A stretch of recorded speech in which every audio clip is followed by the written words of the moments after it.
Hey there mga my loves, Taurus! Thank you so much for always staying here with me in this channel, babes. So yeah, mga babes, no, bago natin simulan ng reading ninyo, announcement lang muna na meron tayong new channel, ang Dalnim channel. So Dalnim is Goddess of the Moon in Korean. So yeah, mga babes, no, the link na is in the description box. So collective readings, no, ang ilalagay ko dyan. At meron na tayong uploaded yesterday, timeless naman ito. At meron din tayong uploaded for today. So you might want to check that out kasi maaaring makaresonate din kayo dyan. And if you love that channel, you might also want to subscribe at i-follow yung channel na yan. So thank you so much for your warm love and support here in the channel and also to that All About Taurus channel. Okay, so yeah, let's see what do we have here for ya, Taurus. So yeah, kamusta naman yung araw ninyo mga babe? So let's see. Spiritual Angel guys, Archangel Michael, maraming salamat. This is for Taurus. Messages for Taurus, please. What do we have here for Taurus? Anong dapat nilang malaman? Mensahe para kay Taurus. Mensahe para kay Taurus. Taurus. Taurus. Taurus.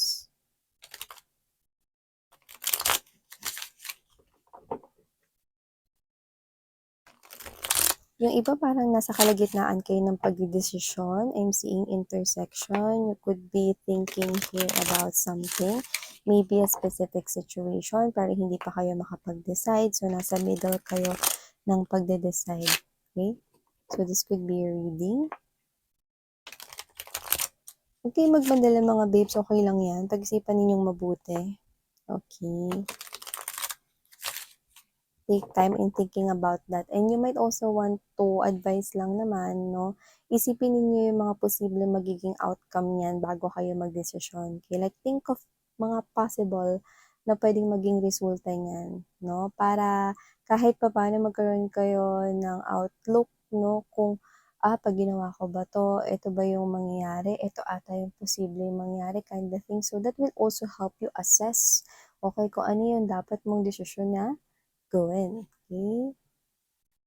So, yeah. Let's see. What do we have here for you? Guys, so let's lay all the energies first sa ating table. We have here the Queen of Swords. Yeah, see? Making a decision right here. Okay?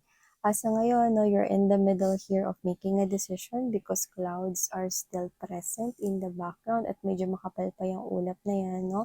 Pero ready ka naman, no, na isagawa, no, ang iyong plano kasi once na makapag-desisyon ka na, no, nakikita ko rito na hindi kayong klase ng energy na uurungan yan, kundi kapag nagdesisyon ka na, final na yon. Yung iba may kinalaman rito, no, nakita kasi ako dito ng puno. So, yung iba pwede may kinalaman rito no, sa yung stability, no, sa yung trabaho, sa iyo ritong financial, no, at yung iba naman, no, stability, yung iba may kinalaman rito sa inyong relasyon, sa inyo ritong love life. Yan. So, let's see. Okay. Yung iba kasi parang may na-receive kayong mensahe, no. This bird sends me this type of message na meron kayo rito na-receive na mensahe. Yan, no? At kung ito man usapang pag-ibig, with the King of Cups energy, nakikita ko rito mga babes na maaring ito ay patungkol sa emosyon na tunay na nararamdaman sa iyo ng isang person right here, no? Maaring ikaw ay nagdedesisyon at maaring hindi mo pa alam kung ano yung dapat mong gawin patungkol rito sa sitwasyon ni ito. Pero yung iba, nakukuha ko rito na meron kayo ritong minamahal, tinatangi, ngunit hindi mo alam kung ito bang tao na to, no, ay may tsansa na ma-inlove or mahulog ang loob sa iyo, no. Lumalabas na nakikita mo siya bilang isang mapagmahal at nakikita mo ang potensyal ng pagkakaroon ng isang magandang pamilya sa tao na to. So, nakikita mo siya bilang husband material or wife material, wala tayong gender here, but you do not know kung ano ba ang tunay niyang emotions and feelings para sa'yo. Pwedeng naguguluhan ka with the presence of cloud right here and you do not know what to do in the situation. You are in the middle here of thinking, should I pursue this King of Cups or should I pursue this person here that I love? May pagtingin ka, may pagkagusto, may pagmamahal ka na nga sa taong ito. Pero hindi mo alam kung ito bang person na 'to ay may tsansa na mahulog sa'yo, 'yan. Ay, bakit mo naman dinadoubt ang sarili mo? Ikaw ay isang Taurus ruled by the planet Venus. Kaya naman mga babes 'no, huwag kang mag-doubt sa sarili mo because you are beautiful. 'Yan, 'di ba? Beautiful or handsome, I do pick up that this is you. Meron kang guts para ma-in-love 'no, kahit pa sino at lalo na itong person na nagugustuhan mo. So, let's see 'no, yung iba naman, puwedeng kung hindi yan love life, I'm picking up na may kinalaman yan sa pera at trabaho mo. Na nagdedesisyon ka, you're in the middle here or making a decision kasi puwedeng meron ka ng offers na nakukuha. Parang tinitimbang mo 'no, eto bang trabaho na 'to, na trabaho ko ngayon, magsi-stay ba ako dito or i-grab ko 'tong bagong trabaho na ino-offer sa'kin, 'yan 'no. Yung iba parang hired ka na diyan sa new trabaho na 'yan 'no, pero maaaring iniisip mo pa kung talagang tuluyan ka ng lilipat rito ng trabaho or ng kumpanyang pinagtatrabahuhan 'no. So, nakikita ko rito, yung iba naman puwedeng hindi naman kayo aalis diyan sa trabaho ninyo pero meron ditong offer na may kinalaman diyan. Na puwedeng nagdedesisyon ka. So, puwedeng kinakailangan siguro niya ng parang extra mile or extra effort like kailangan mo muna ritong, mag-training sa ibang lugar 'no, ipapadala ka do'n, yung mga ganyan 'no. And this is you might be thinking of other situations 'no, like puwedeng iniisip mo rito yung family mo, paano rito parang nakikita tayo rito na parang parent figure 'no or parang mature, parang looks like parents 'no, mom, dad or meron ka man ritong, lolo't lola na parang iniisip ko rito someone na older talaga or parent figure kind of thing na parang iniisip mo rin kung paano sila pagka grinab mo ito, yan. So, iniisip mo yung sitwasyon, okey? Pero I'm seeing 'no, na you're almost there, nasa middle ka na ng pagdedesisyon. Sabi ko nga sa'yo, huwag kang madaling magdesisyon 'no, yung iba kasi parang, hindi ka makagawa ng desisyon kasi may nagho-hold back rito 'no, ng mga ibang mga situations. Taurus is a fixed sign. Medyo nahihirapan sumabay sa change lalo na kung biglaan 'yun. Pero nakikita ko kasi na 'pag si Taurus nagdesisyon na, final na, there's no going back. So, ibig sabihin para pag-isipan mo 'to ng ganito 'no, nakikita mo rin na isang magandang offer at oportunidad yung pumapasok na, pinag-iisipan mo rito, 'di ba? So, ibig sabihin 'no, this is something here that is also important to you, 'yan. So, tignan muna natin lahat. Yeah, see? Knight of Swords energy. Oh! Uy! Kung tao 'tong nagugustuhan mo, nakikita kong gagawa siya ng movement patungkol sa'yo. May sasabihin siya, nilalaman ng emotions and feelings niya. And guess what? This person here likes you. At the moment na naguguluhan ka ngayon, nag-iisip na rin siya, Taurus rito, na ipagtapat sa'yo ang tunay niya ritong damdamin. So yeah, that's great news. So whatever the case may be, Taurus, I do pick up that someone here that you like, someone that you love, someone here that you have feelings for is also have feelings for you. Meron rin siya ritong pagtangi at pagkagusto sa'yo. Kaya kung sino man tong nagugustuhan mo right now, or kung sino man tong person na to na magugustuhan mo pa lang at napunta ka sa isang sitwasyon, kung ititigil mo na ba tong pag-ibig na to para sa kanya or hindi, guess what?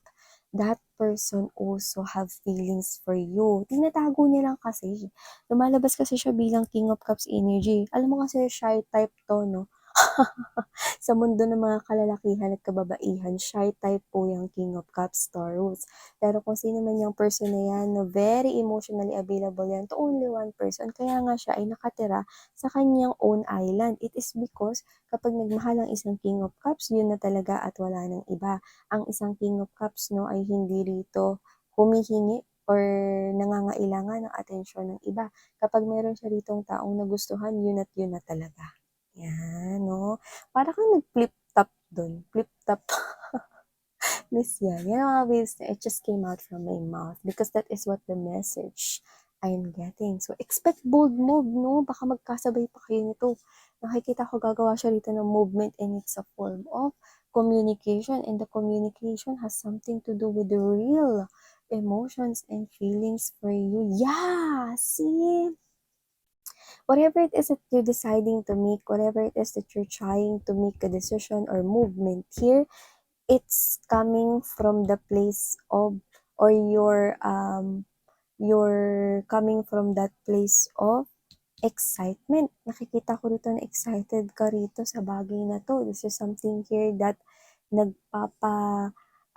bilis ng tibok ng puso mo, no? And you feel really, really good about the situation here. If that's an option when it comes to your money or finances or career or job, I do pick up that yung pinag-iisipan mo, no, is nagbibigay rito ng kakaiba ritong excitement or kakaibang saya sa'yo. So, nakikita ko dito mga babes, no, na itong person na to, kung tao naman tong iniisip mo, na this person wants to have that new passionate beginning sa'yo, no? Nakikita ko dito na ito na yung long time crush ng iba sa inyo or long time mo na siyang ina-admire. Secret admirer ka niya, pero alam mo kasi ang King of Cups energy, kahit na may pagtingin at may pagtangi yan sa'yo, hindi yan talaga obvious sa pagpapakita rito ng kanyang emosyon. So, maaaring tinatago nito kasi hindi niya rin alam. Shy type yan eh. Hindi niya rin alam kung may gusto ka sa kanya, lalo na kung feminine energy ang tinataglay niya, no? Hindi niya alam kung paano siya dito mauuna, no? So, parehas pala kayo na nararamdaman. Parehas kayo rito na may gusto kayo sa isa't isa. So, magkakaalaman na rito ay salamat naman. So, with this Queen of Pentacles energy, maaaring katrabaho mo siya, no? At siya ay stable rin pagdating sa kanyang pinansyal. Lumalabas na siya ay nagtataglay rito, no, ng pagiging loyal or faithful, hindi lamang sa larangan or sa status ng pag-ibig, kundi pati na rin mga babes, no, sa kanya rito na what's this, na mga sinasabi or or gustong gawin, no, sa anumang sitwasyon na kanyang kinakaharap, no, sa kanyang life in general. Trabaho man niya yan, work man niya yan, business man niya yan, no, or kahit na parang promise sa mga kaibigan or promise rito sa family, talagang faithful siya, tinutupad niya talaga yan, kinikip niya talaga yung mga promises niya rito, no. At hindi ko alam kung bakit nakakuha ko rito na maaaring meron siya ritong success na paparating sa kanyang trabaho, meron siya ritong tinatawag natin na parang good news, no, sa kanya ritong kaperahan. So, maaaring may naghihintay sa kanya ritong good news na pwedeng siya ay mapopromote, pwedeng siya ay makicredited, mabibigyan ng recognition, meron siya ritong tagumpay sa trabaho, no? Hindi niya 'to nakikitang paparating, pero may tagumpay siya diyan, no? So, you're also dealing here with someone who is stable. At nakikita ko rito mga babes, no, na maliban diyan, meron rin pala siya rito na parang isang person na hindi rin niya alam, okay, na patuloy pa rin siyang iniisip. So, hindi pa siya nale-let go nung person na yon. That could be his or her ex-partner. Yun yung nakita ko rito. So, kung sino man yung person na yun, no, hindi ko alam kung bakit nakikita ko dito na parang sinasabi ng itong taong nagugustuhan mo, itong King of Cups mo na wala tayong gender dito, okay? Nakikita ko dito na parang hindi itong person na to yung makakabuti para sa kanya. So, ibig sabihin, hindi ko to nakikita nagiging hadlang dito, no? Lalo na kung magsisimula na kayo ng relasyon nitong nakikita mong person na nagugustuhan mo. Pero yun nga, no, nakikita nitong ex niya ngayon ang kahalagahan niya, kaya nakikita ko rito na kahit walang ginagawa yung ex niya, patuloy pa rin siyang minamahal, no? At pwedeng yung iba sa inyo, very specific, pwedeng lahat kayo magkakatrabaho kayo rito. So, whatever the case may be, umaasa pa rin yung ex niya, no, na one day, maaaring makipagbalikan sa kanya tong person na tinitingnan or minamahal mo. No? Pero, iniisip talaga at talagang desidido na tong King of Cups na to, kung sino man to, no, na person na to, na special sa'yo. Iniisip niya na hindi itong tao na to ang makabubuti para sa kanya. Tsaka, meron siya ritong feelings at pagmamahal na sa'yo. So, bakit pa niya iisipin yung ex niya? Tsaka, ito yung klase ng energy na um, pag nasaktan na yan sa love, hindi yan bumabalik sa ex. Like, X is X. Diba? Yun yun. And also, we have here this Queen of Wands energy. So, yeah, nagkakaroon ng lakas ng loob tong person na to, no, na talagang i-push na tong communication na sa'yo. Lalo na, excuse me, ang tagal na rin kasi. 'Di ba, tagal na rin kasi niya may gusto sa'yo, so oras na para ito ay i-reveal sa'yo. Kaya naman with the Queen of Wands energy, I do pick up that this person here is now gaining that courage and confidence to tell you how he or she feels towards you. Knight of Swords energy is someone here na talagang sigurado at sure na talaga na makikipag-communicate because sword is a representation of pakikipag-usap, pagkakaroon rito ng heart-to-heart conversation patungkol sa tunay niyang feelings and emotions sa'yo. Maaaring magkasabay pa kayo rito no, na umamin sa isa't isa. Ang bongga. Tsaka, alam mo, nakikita ko rito mga babes, may kagalit ba kayo? May kagalit ba kayo o may galit dito sa inyo pero hindi nyo alam? Nakikita ko dito na parang meron ditong imbir na o inis sa'yo kasi mukhang gumaganda rito ang takbo ng buhay mo. So, hindi ko alam kung sino siya, pwede rin naman siyang katrabaho, pero nakikita kong meron siyang nalalaman sa kung anong nangyayari sa'yo. Di siya natutuwa na actually may inggit tayo rito nakukuha, no? Hindi lang basta natatanaw, kundi may inggit tayo nakukuha sa tao na yan. Hindi siya masaya sa mga nakukuha mo ritong mga achievements or nangyayari ritong maganda sa'yo. We have here this Five of Cups energy, King of Swords is also present right here, and there's this Hanged Man. So, nakikita ko dito mga babes, no, na nalulungkot, no, nalulungkot itong person na to. Okay, kung sino man to, maaring nalulungkot siya rito dahil hindi ka na open, no, for this. Yung iba hindi naman to talaga ex ninyo, no, pero kung ex ninyo, nalulungkot siya rito kasi hindi ka na open dun sa pakikipagsundo or pakikipagbalikan sa kanya. At yung iba naman, pwedeng tinanggihan mo 'no, yung trabahong ino-offer niya rito. So, nakikita niya kasi na good catch ka para dun. So, parang feeling niya, mahihirapan siya rito makahanap 'no, ng magiging kapalit mo. Iba kung magdedesisyon kayong lumipat ng kumpanya, I think this is your boss here 'no, na parang, maiisip niya rito na magiging kawalan ka sa company kasi you've contributed a lot. You know, for a lot of my Taurians right here, masipag talaga kayo 'pag nag-focus kayo sa trabaho ninyo. Talagang dedication at talagang, masipag effort talaga kayo kung effort 'no. Tsaka creative kasi ang mga Taurus. Kaya yung mga ideas at concepts ninyo 'no, ay talagang kaiba rin 'no. Kaya nakita nitong boss mo, kung boss mo man 'yan, ang potensyal mo rito. So hangga't maaari ayaw ka niyang umalis, kung trabaho man 'yan 'no. At nakikita niya yung potensyal niya 'no, diyan sa'yo. At also, if yung ex mo naman yan, nakikita ko rito that this person here is thinking right now, no, na i-communicate sa'yo na ang lungkot-lungkot niya daw ngayon, yan, no. Pero alam niya na hindi ka na open na makikipagbalikan kasi with this tower right here, nagising ka na. At kasabay ng pagkagising mo, nagising rin siya rito sa katotohanan na wala nang kayo.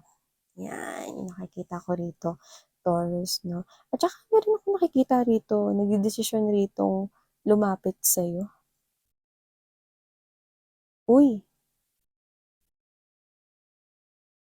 kung sino man 'to mga babes 'no, meron siya ritong magandang, bitbit 'no, na ibibigay sa'yo. Manggagaling sa kanya 'no, maaaring hindi mo pa 'to kilala pero may nagtatangka ritong lumapit sa'yo. Puwedeng potential business partner 'yan 'no, kasi lumalabas siya bilang Star at Page of Pentacles. So kung sino man 'to, biglaan 'to, hindi mo 'to ine-expect.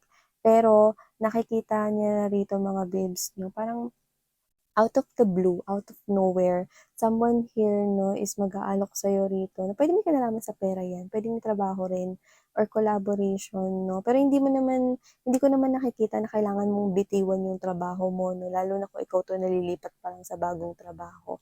Basta oportunidad ito na tingin ko either magkakaroon ka ng pangalan, doesn't have to be na sisikat ka, pero puwedeng makikilala ka 'no at magdadala rin ito sa'yo ng wealth. Kung ano man 'yan, no, it's worth grabbing 'no, at parang this person here is, hindi naman sa minamanmanan ka niya pero mukhang alam niya yung potensyal mo and it feels like it's a stranger to you. 'Yan. Pero alam mo nakikita ko maganda yung intensyon niya, tsaka ikaw matalino ka Taurus, eh. Nakikita ko na 'pag bago yung tao talagang inaalam mo yung tungkol sa kanya, okey? Kaya nakikita ko rito na mapo-prove mo rin sa sarili mo na hindi ito something na, waste of time sa'yo at hindi ito yung something na illegal or hindi legit, okey? So yeah, here you go. These are all the messages we've got right here for you, Taurus. Thank you so much, sweetheart, for your time. Sarang love and light. 안녕.